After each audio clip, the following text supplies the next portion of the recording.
What's up, guys? Vince right here. And yeah, welcome to my review of Planet of Lana, a game that my PC is happy that it's gone. As you can tell, it's still overheating. But yeah, Planet of Lana on the PC. I didn't, pretty much, of course, I play in the PC. I played all my games on the PC. But this game was such a masterpiece. It was so, of course, it's a game that when looking at it, at first sight, immediately I'm like, oh, it's a 2D game, platformer kind of deal. But it sort of reminds me a bit of like Little Nightmares or The Inside.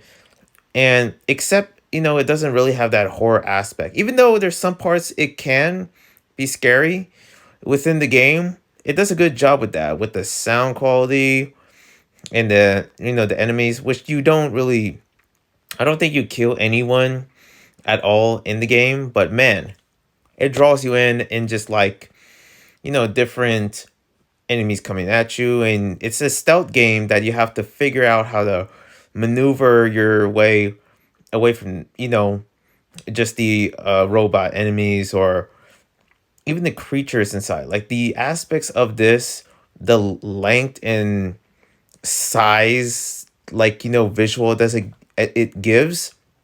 Like I love that aspect in all medias. That's why I like what is it, the Prince of Egypt. Like they really pretty much set a standard of showing you the size and just the length and the just how big the whole world is surrounding you. How big is the pyramids? How big is Egypt? How big is the sculptures that are built? Not just the pyramids of Giza, but just like the artifacts, the buildings that is set by slaves that during that time of building how big these sculptures are. And that's kind of like an aspect and also an example when it comes down to size and length of what you see in pretty much what I inspired in the Planet of Lana. There was this scene like closer ending to the game. And by the way, pretty much I forgot to really put this. I'm not that type of reviewer where everything is perfect in any sense at all. And it's not my forte, as most people, if you know.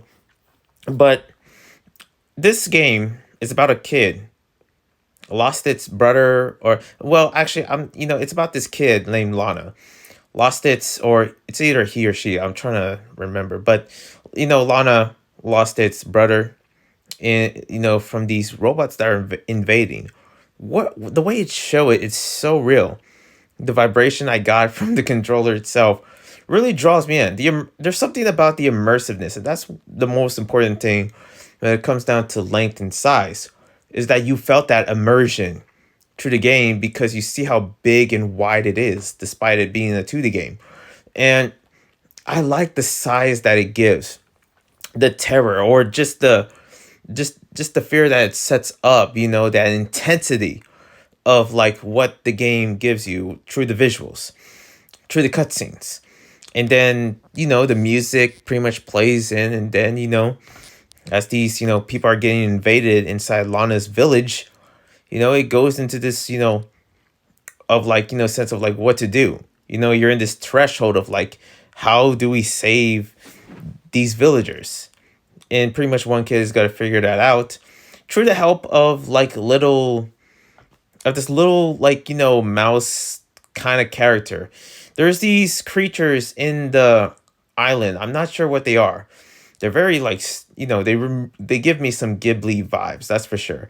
I feel like I remember seeing this in the Spirit Awakening or something like that. But this little mouse, has a lot.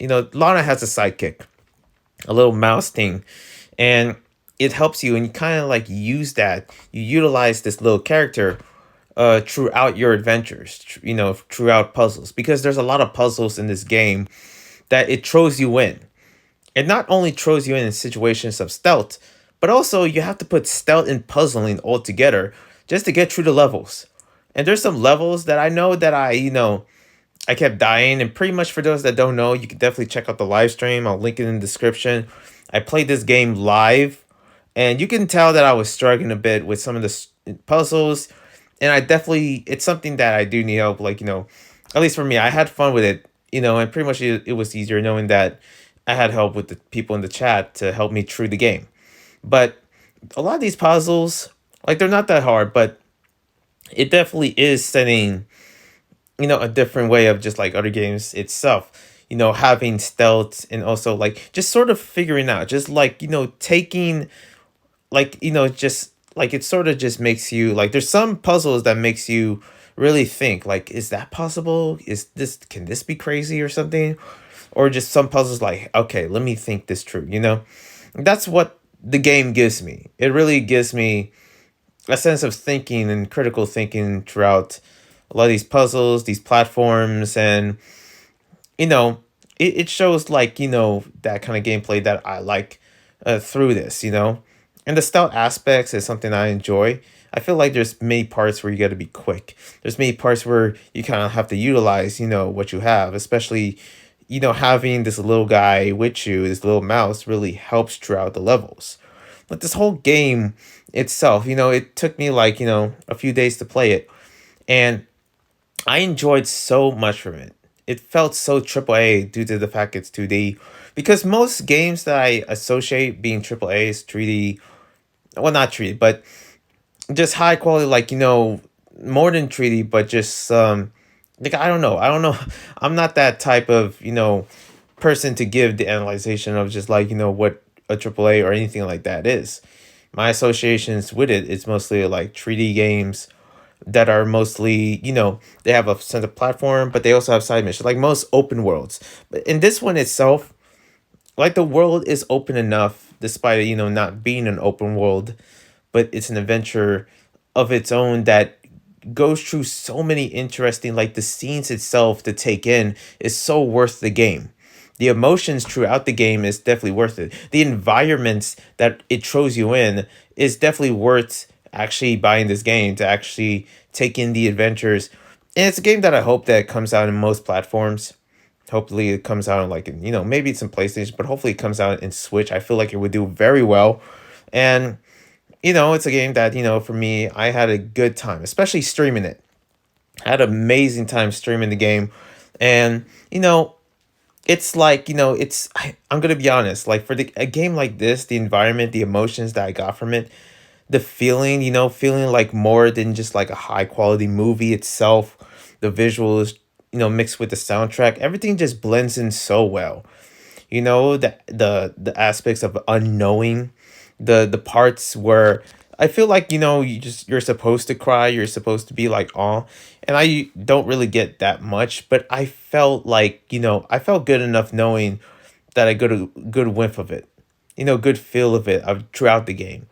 And it's so satisfying playing something like this, in my aspects of many games that I played right now. This one sort of breathes a different fresh air. I just like the 9 day kind of like cycle through how each location looks different. Each of them plays a different part. That sound, do, do, do, do, do, that sound itself is somewhat like used in the game. There's different ways to use in the game that feels like you have to rely, to figure out the puzzles, you have to rely on most of like sound and also memory. Um, I wish I collect all the shrines. I didn't. I wish that maybe I, didn't, check a walkthrough throughout this game just to finish the game quickly. It's a game that definitely is, you have to take your time through it to enjoy it.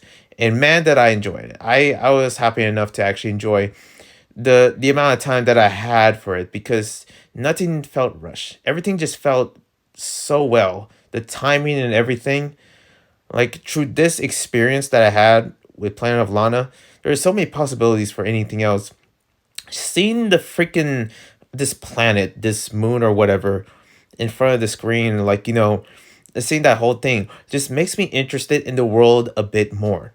Like, what is this world that they're in? Why are the robots? There's so many questions of this game that draws me in, and just the ideas of it makes me care about the game even more. I don't know what else to say, knowing that I'll give this more than a 10 out of 10, that's for sure. But man, I cannot figure out any other game that gave me that kind of experience. It's mostly like games like this, like Little Nightmares, like Inside, where I felt like, it does so well, and it just makes me feel like this is just worth it. It goes up in there in the books of just the experience, the gameplay and everything. Like it's just a perfect package, and I feel like the story and the visuals is more rewarding than it needs to be throughout the experience. Man, I don't know. This to me is game of the year. Like I'm gonna be honest, it's definitely something that I enjoy so much. And I feel like it's worth checking out. I could think of any other, there's better reviews for it as well to actually give it, but that's my review for it. So hopefully you enjoy. Moving on to the spoilers, and this is where we get into spoilers. So heads up for spoilers if you care about the spoilers. In three, two, one, everyone was fine.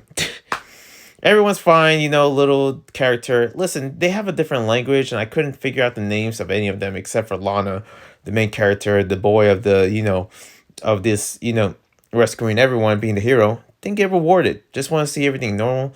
It doesn't feel like everything's like, I feel like the robots itself, like, I don't know, going into that big round thing or whatever, like made me think, like, are they better off living in there or not? Or are they better off living in the village alongside with the robots? Like, what was that about? Is there's like some there is a lot of story. There is a lot of stuff in the background that I feel like would pay more attention of, like, just how, if I was paying more attention itself, which I probably forget some of it, but this idea of, like, the earthlings coming to a different, like, planet or whatever is interesting. There's so many aspects of the background that it gives so much story. And that's what I mean about the background being so rewarding, because there's so much stuff behind the scenes that you don't see, that you usually don't see, but you're focusing too much with the stuff that is in front of you, which makes sense, but behind it is something that is more deep than it has to be. This game goes deep, and that's why I love it so much. There's so many theories that can go on for days about this game, but out of all of it, from what I gained in my experience, was good enough to actually get through the beginning to the end. Other than that, thank you guys for watching. One love and a peace.